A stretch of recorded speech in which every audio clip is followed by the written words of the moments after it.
Nouveau numéro de Newstech Hebdo, le dernier pour ce mois de janvier 2013. Bonjour à toutes et bonjour à tous, bienvenue dans les locaux du Nasdaq à New York, bienvenue dans votre magazine hebdomadaire des nouvelles technologies. Le mois de janvier touche donc à sa fin et avec lui arrivent les derniers bilans trimestriels des entreprises américaines. Après Google ou Apple il y a 7 jours, c'est Facebook qui s'est prêté cette semaine au jeu des résultats avec une perte monumentale pour 2012, un bénéfice en recul de 94% par rapport aux chiffres de l'année passée. Un bénéfice tout de même encore estimé à 53 millions de dollars. Mais cette annonce évidemment fait chuter l'action du groupe, une chute de plus de 10% ce jeudi. Alors du côté de Mark Zuckerberg, on ne s'inquiète pas vraiment car déjà, même si à première vue ils sont mauvais, ces résultats sont meilleurs que les prévisions établies. Et puis surtout, car avec l'achat d'Instagram et le lancement de Graph Search, cette année 2012 restera comme une excellente année pour le réseau social. D'ailleurs, le chiffre d'affaires de Facebook a lui bondi de près de 37% sur l'ensemble de l'année. Il est désormais de 5,1 milliards de dollars. C'est pas mal et c'est beaucoup mieux en tout cas que ce groupe en difficulté depuis pas mal d'années. Je veux parler de BlackBerry. Tant bien que mal, le fabricant canadien essaye de sortir la tête de l'eau, de revenir dans la course des smartphones derrière les intouchables iPhone et Android.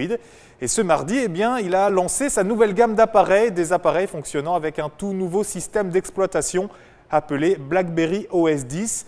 Et pour séduire les acheteurs, le groupe se vante de proposer 70 000 applications, le meilleur service d'écriture pour un mobile ou encore une séparation simplifiée entre les activités personnelles d'une part et les activités professionnelles d'autre part.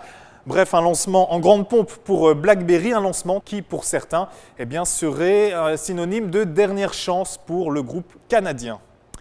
Et puis une autre entreprise dans la tourmente, Nintendo, le géant des consoles de salon, a revu à la baisse les ventes de son dernier modèle, la Wii U. Des prévisions qui passent de 5,5 à seulement 4 millions de ventes pour la console en tant que telle, de 24 millions à 16 millions pour les jeux qui l'accompagnent. Et c'est la conséquence de fêtes de fin d'année sans éclat pour Nintendo, dont les autres produits se sont également moins bien vendus. En revanche, le bénéfice annuel du groupe nippon devrait lui connaître une petite poussée grâce notamment à une meilleure tenue du dollar et de l'euro face au yen, la monnaie japonaise, mais aussi grâce à des coûts de production en nette diminution.